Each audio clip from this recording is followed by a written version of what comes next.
Akhirnya hari ini Israel terpaksa menerima usulan kesepakatan gencatan senjata melawan Hizbullah Lebanon yang diyakini dan difahami oleh warga Israel sendiri bahwa ini bukanlah sebuah kemenangan tapi sebuah kekalahan, karena Israel terpaksa menerima gencatan senjata tanpa syarat yang mereka gembar-gemborkan sejak awal. Lantas bagaimana nasib Gaza dan apa tanggapan para pejuang-pejuang Gaza terhadap berhentinya pertempuran antara Hizbullah dan Israel kali ini? Kita akan bahas dalam konten kita hari ini bersama saya Muhammad Hussein Gaza.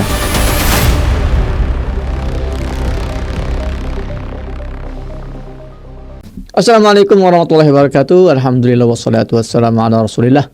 Rabbi syrah li sadri wa yassir li amri wa hlul 'uqdatan min lisani yafqahu qawli. Rabbana zidna ilma. Teman-teman, apa kabar semuanya? Kembali lagi bersama saya Muhammad Hussein di channel Muhammad Hussein Gaza.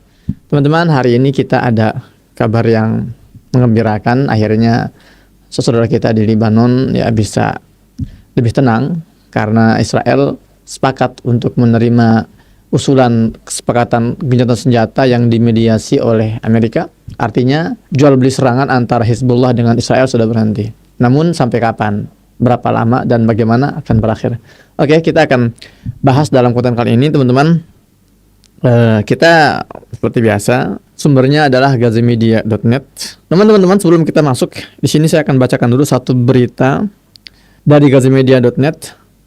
60% warga Israel percaya Hizbullah belum dikalahkan. Hasil survei yang disiarkan oleh channel 13 Israel menunjukkan mayoritas warga Israel percaya negara mereka gagal mengalahkan Hizbullah. Demikian laporan Al Jazeera Arabic pada Rabu 27 November. Sebanyak 60,8% responden menyatakan Israel tidak berhasil mengalahkan Hizbullah. Sementara hanya 25,8% yang yakin Israel meraih kemenangan. Sisanya sekitar 13,4% mengaku tidak yakin. Terkait kesepakatan untuk mengakhiri perang dengan Hizbullah, 44% responden mendukung penghentian perang di Lebanon, sedangkan 37% menolak upaya rekonsiliasi dengan kelompok tersebut. Teman-teman, dari hasil survei ini jelas sekali bahwa warga Israel pun mayoritas meyakini Israel telah gagal. Dan memang itu yang terjadi, teman-teman. Itu yang terjadi.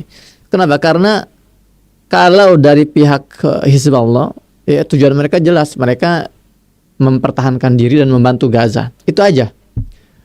Jadi dari awal memang target Hizbullah itu bukan menghabisi Israel, bukan menghancurkan sampai dulu lantah, karena mereka tahu mereka terbatas kemampuannya.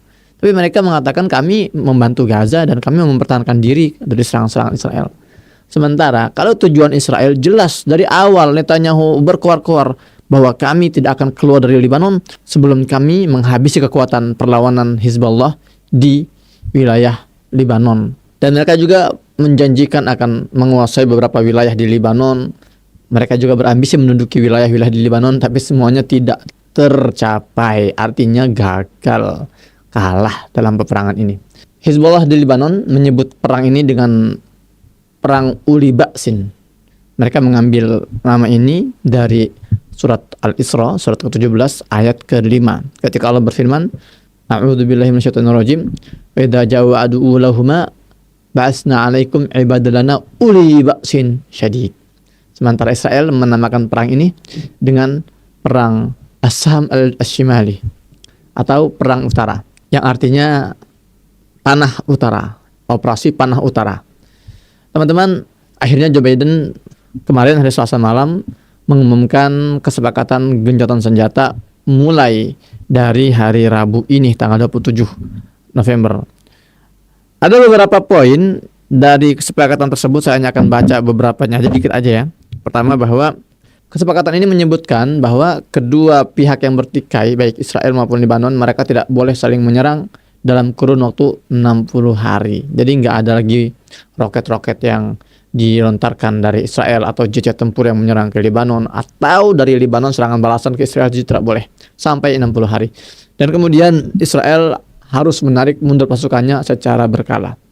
Nggak boleh lebih dari 60 hari. Pokoknya sudah harus mundur. Nah, terus bagaimana tanggapan para pejuang Gaza, terutama Hamas, ya, gerakan Hamas terhadap kesepakatan tersebut? Dalam rilis yang dikeluarkan oleh gerakan Hamas, mereka mengatakan pertama bahwa keputusan Israel menerima usulan gencatan senjata yang dimediasi oleh Amerika menunjukkan tanpa ada syarat atau tanpa ada hasil yang mereka capai, itu adalah fakta penting dalam sejarah bahwa pemikiran, delusi, ilusi, khayalannya si Netanyahu yang mengatakan bahwa kami akan mengubah peta Timur Tengah dan kami akan melucuti kekuatan bersenjata di Lebanon, itu semua hanyalah ilusi dan hanyalah khayalan dia. Nggak bisa dilakukan sama sekali.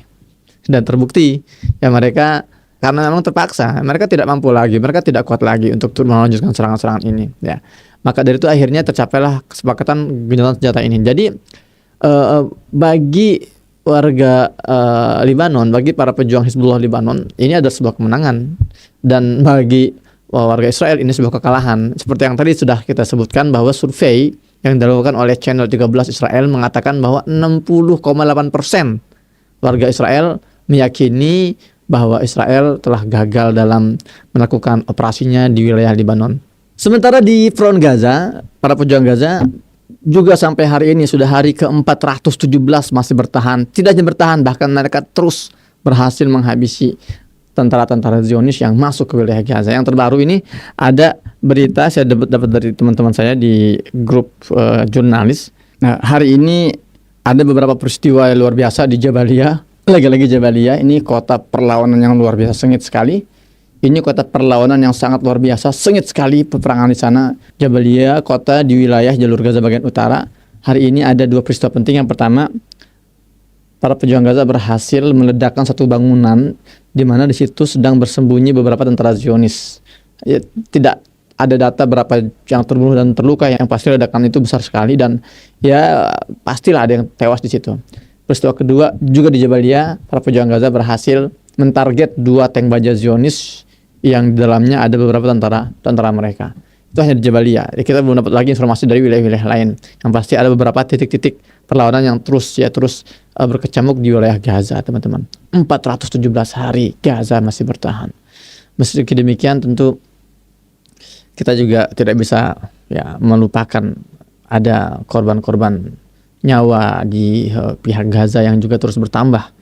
Genosida di hari ke-417 ini belum juga usai, dan sekali lagi sangat memalukan sekali bagaimana media-media kita seperti sengaja bungkam terhadap genosida yang sedang terjadi hari ini. Luar biasa, teman-teman. Baik, kemudian kita juga ada berita lain ini dari gazamedia.net. 2 tentara Israel tewas dalam pertempuran di Gaza, itu hari ini ya. Kalian bisa cek berita lengkapnya di gazamedia.net. Kemudian juga Joe Biden sedang bekerja sama dengan Turki mendorong gencatan senjata di Gaza. Teman-teman, sekali lagi saya berkali-kali mengatakan bahwa kita baca informasi ini, baca berita ini, ya baca saja, kita ambil hal positifnya, kita ambil energi positifnya. Namun kita tidak bisa mengandalkan Barat, Biden, Amerika, Mesir, apapun itu ya, dalam menghentikan penjajahan Israel di Palestina. Teman-teman, bagi kita umat Islam, peristiwa di Baitul Maqdis, peristiwa di sekitar Masjidil Aqsa ini peristiwa yang menyangkut dengan akidah kita.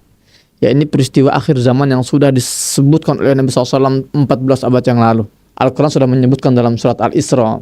Kemudian baik dari ayat 1 sampai ayat 9, lanjut lagi ke ayat 104 dan sebagainya.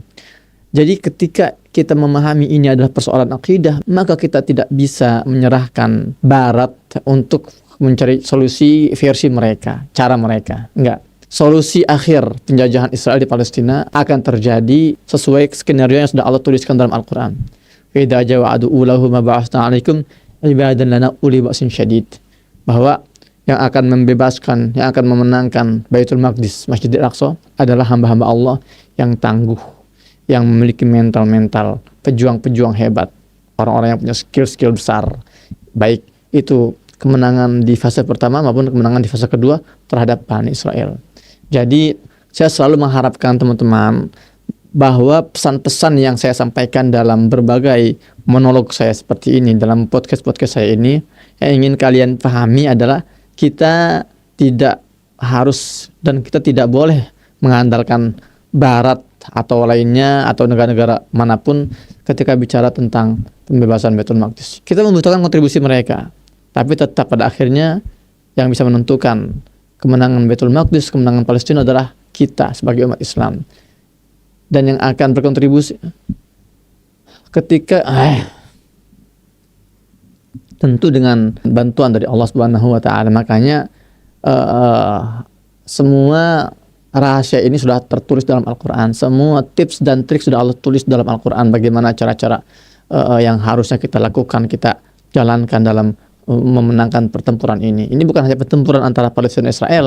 Kita sedang dalam pertempuran antara hak dan batil, antara mereka yang berusaha merusak peradaban dan kita umat Islam yang berusaha meluruskan peradaban dan menulis kemana arah peradaban ini seharusnya bergerak. Dan itu semua nggak akan bisa kita pahami, nggak akan bisa kita lakukan kalau kita tidak kembali kepada Al-Quran. Kita baca Al-Quran kita. Makanya dalam surat Al-Isra, saya sudah bahas di pertemuan kemarin ya, bahwa teman-teman ada kesamaan antara surat Yusuf, surat ke-12 dengan surat Al-Isra, surat ke-17. Dua surat ini jumlah ayatnya sama-sama 111 ayat. Surat Yusuf 111 ayat, surat Bani Israel atau surat Al-Isra 111 ayat.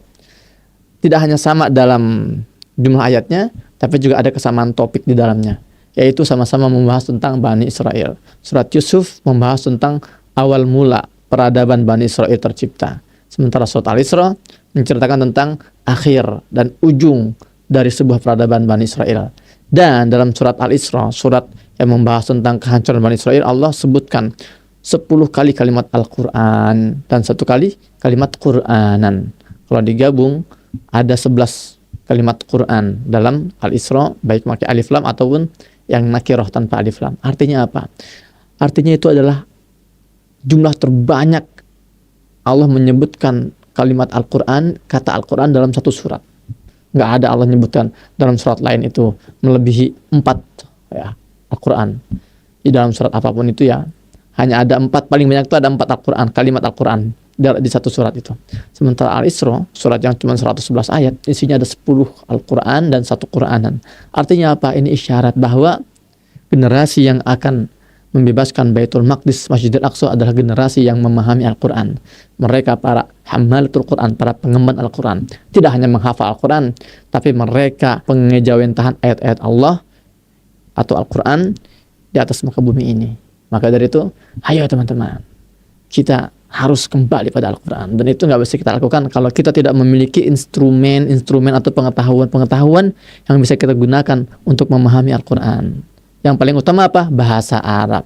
Nah, saya nggak akan bosan-bosan kalian teman-teman. Saya nggak akan bosan-bosan mengajak kita semua belajar lagi bahasa Arab. Belum terlambat banyak kursus-kursus bahasa Arab sana sini. Dan agar kalian semangat belajar bahasa Arab, temani ya, harus disandingkan dengan belajar khat Al-Quran bahasa Arab. Karena biasanya kalau kita lagi semangat belajar bahasa Arab nih, terus kita harus nulis aksara bahasa Arab, kadang kita males, kadang ngelihat tulisan kita aduh amburadul gini. Maka ayo kita belajar lagi khat Al-Qur'annya yang bagus. Ketika kita belajar bahasa Arab, kita ditemani dengan khat atau tulisan aksara Al-Qur'an bahasa Arab yang juga bagus, membuat kita lebih termotivasi. Ya teman-teman, demikian konten kita pada hari ini, semoga bermanfaat. Untuk selengkapnya kalian teman-teman bisa cek ya berita-beritanya di gazimedia.net. Jangan bosan, kita harus terus mengawal perjuangan pembebasan Baitul Maqdis. Ingat sekali lagi, perjuangan pembebasan Baitul Maqdis dan Masjidil Aqsa ini bukan perjuangan musiman, bukan perjuangan setahun 2 tahun, tapi ini adalah proyek seumur hidup.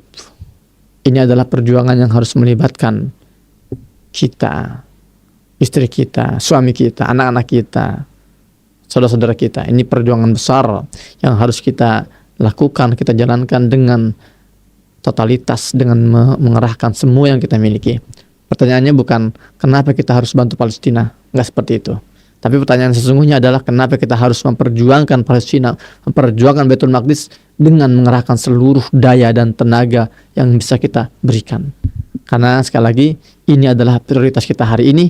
Bagaimana kita mengembalikan kedamaian umat Islam, bagaimana kita mau mengembalikan dunia, kedamaian dunia, stabilitas alam semesta dengan cara mengembalikan Masjidil Aqsa dan Baitul Maqdis ke pangkuan umat Islam.